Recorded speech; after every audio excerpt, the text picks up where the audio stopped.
आपने film bandit queen देखी होगी। इसके अलावा तमाम अखबारों में और एक किस्सा फूलन देवी के बारे में प्रसिद्ध है कि उसके साथ दुष्कर्म कुछ ठाकुरों ने किया था और उसके बाद उसने बदला लेने के लिए बेहमई नरसंहार को अंजाम दिया था। लेकिन क्या ये सब कुछ सच था? क्योंकि अब इसको लेकर के यूपी के पूर्व डीजीपी और कभी जालौन में एएसपी पद पर रहे आईपीएस ब्रजलाल ने बड़ा खुलासा किया है। ब्रजलाल ने उस कहानी को एकदम पलट दिया है जो हमने, आपने और तमाम लोगों ने सुनी होगी। दरअसल बेहमई नरसंहार को लेकर के इस बयान के बाद पूर्व डीजीपी से लोग तमाम सवाल कर रहे हैं और सवाल ये भी उठ रहा है कि क्या फूलन देवी ने उस वक्त झूठ बोला था जैसा कि डीजीपी ने दावा किया है। ये पूर्व डीजीपी ब्रजलाल हैं जो इस वक्त राज्यसभा के सांसद हैं। क्या है पूरा मामला, क्या खुलासा किया है इन्होंने अपनी एक किताब में और उसको लेकर के एक इंटरव्यू भी दिया है जिसमें उन्होंने एक एक कड़ी खुलासा करते हुए बता दी है। दरअसल यूपी के पूर्व डीजीपी और आईपीएस अधिकारी रहे मौजूदा सांसद ब्रजलाल ने दावा किया है कि अपने कुकर्मों को छुपाने के लिए फूलन देवी ने झूठ बोला था और एक कहानी गढ़ी जिसमें उसने पूरे दलित समाज का ठाकुरों को दुश्मन बना दिया और उसके बाद उस गांव के तमाम ठाकुर दुश्मन की तरह देखे जाने लगे। उनका दावा है कि फूलन देवी ने अपने तमाम कुकृत्यों को छिपाने और आपराधिक घटनाओं को दबाने के लिए इस घटना को अंजाम दिया था। दरअसल एक यूपी के न्यूज़ चैनल को दिए गए इंटरव्यू में बेहमई नरसंहार के तमाम पहलुओं पर बीजेपी के सांसद ने चर्चा की है।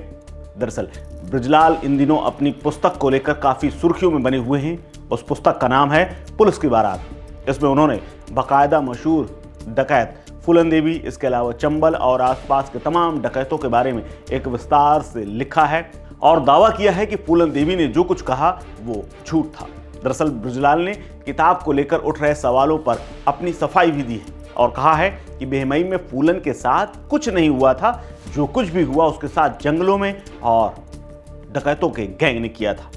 दरअसल ब्रजलाल ने कहा है कि मैं अपनी किताब को लेकर चल रहे सवालों के जवाब इसलिए स्पष्ट कर देना चाहता हूं क्योंकि मैं वहां रहा हूं और तमाम लोगों से बातचीत की है। इसके अलावा उसके साथ रहने वाले करीबी लोगों ने मुझे बताया है। ब्रजलाल ने कहा कि मैं साफ करना चाहता हूं कि फूलन का यह कहना कि उसका अपहरण कर लिया गया, उसके साथ गलत काम किया गया, ये बिल्कुल गलत है। दूसरा, उसका यह कहना कि बेहमई गांव में ठाकुरों ने उसका एक एक करके सामूहिक दुष्कर्म किया था, ये टोटली गलत है। इस बात को उन्होंने पूरी तरह खंडित किया है।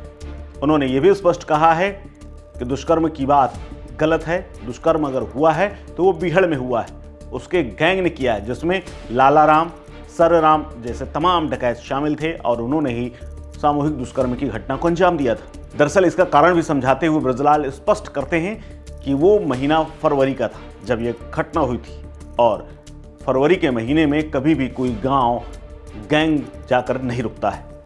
कहा तो ये भी गया कि 10 दिन तक गैंग वहां रुका और 10 दिनों तक वहीं रहा, ये भी टोटल गलत है। क्या फूलन ने झूठ बोला था, ये अपने आप में सवाल है। इस सवाल पर ब्रजलाल साफ तौर पर कहते हैं कि हमें जंटर सिंह ने बताया। जंटर सिंह ने उन्हें बताया कि बेहमई नरसंहार के बाद वहां मीडिया पहुंची थी। बेहमई गांव में गांव के बाहर पुरुषों की तमाम लाशें पड़ी हुई थी, कुएं के पास भी खून पड़ा हुआ था। मीडिया वहां सवाल कर रही थी, वहां की महिलाओं से बातचीत हो रही थी। तब एक महिला पत्रकार ने एक महिला से पूछा कि क्या आपके पति ने फूलन देवी के साथ दुष्कर्म किया था। सवाल किया जा रहा था कि क्या उनका पति उस घटना में शामिल था। इस पर एक महिला को गुस्सा आ गया। उस महिला ने पत्रकार को चप्पल निकाल करके जमकर पीटा और उसके बाद उसने अपनी पति की लाश दिखाई जो कि दरवाजे पर पड़ी थी, वो सदमे में थी। पत्रकार ने पिटाई के बाद इस पूरी घटना को गलत तरीके से प्रेजेंट कर दिया और उसके बाद फिल्म से लेकर न जाने कितनी कहानियां शुरू हो गईं।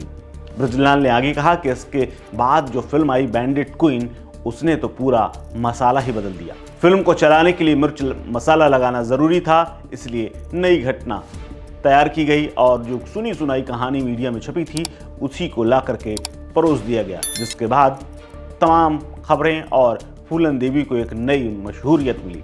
ब्रजलाल ने यहाँ स्पष्ट कहा कि फूलन की भूमिका को लेकर के जिस तरह से फिल्म में परोसा गया उसमें मिर्च मसाला लगा करके उसे चलाने के लिए प्रस्तुत किया गया।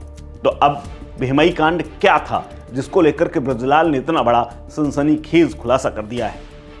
तो आपको बता दें कि यूपी के कानपुर देहात के बिहमई गांव में 14 फरवरी 1981 को डकैत फूलन देवी ने 20 लोगों को, यानी जो ठाकुर जाति के थे, उनको लाइन में खड़ा किया था। उनके ऊपर अपने गैंग के साथ मिलकर गोलियां बरसाई थी और सभी को मौत के घाट उतार दिया था। सभी राजपूत बिरादरी के लोग थे और इस कांड के बाद पूरे देश में हड़कंप मच गया था।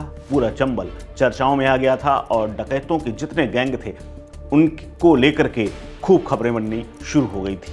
ये पहला मौका था जब फूलन ने इतना बड़ा कांड करके अपने आप को पूरे देश और इंटरनेशनल लेवल पर अपने नाम को चमका दिया था। दरअसल बिहमई कांड डकैत श्रीराम और लाला राम की फूलन से रंजिश और मुखबिरी के शक में हुआ था। डकैत श्रीराम और लाला राम बाबू गुज्जर की हत्या से नाराज थे।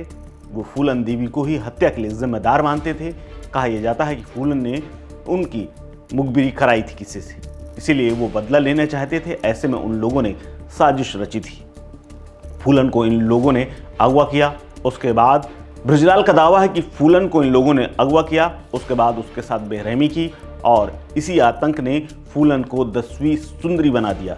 10वीं सुंदरी बनने के बाद फूलन ने ये शक किया कि बिहमई गांव के लोग श्री राम गिरोह के लोगों को संरक्षण देते हैं, उन्हें खाना पहुंचाते हैं, उन्हें मुखबिरी करते हैं। इसी गुस्से में आकर के 20 लोगों की उसने जान ले ली थी। डकैत लाला राम और श्री राम ने विक्रम मल्लाह की हत्या की थी, जिसने फूलन देवी को अगवा किया था और फूलन उसी के साथ रहती थी, उसी गैंग में रहती थी। विक्रम के मारे जाने के बाद ही फूलन ने उस गैंग की कमान संभाली थी।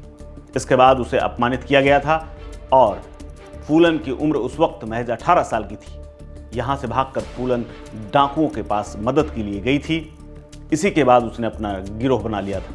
इस दौरान फूलन को शक हुआ कि बिहमई गांव के लोग श्री राम गिरोह के साथ ज़्यादा घुल मिल रहे हैं, उन्हें संरक्षण तक दे रहे हैं और हमारा गैंग कमज़ोर हो रहा है। इसीलिए बिहमई गांव, जो कि यमुना के किनारे है और डकैतों का आना जाना वहाँ आम था, क्योंकि उसी घाट से यमुना के इस पार और उस पार लोग होते थे और यही रास्ता डकैतों का भी था। इसी बीच में समुदायों के बीच में खुन्नस हुई और मौत का खेल खेला गया।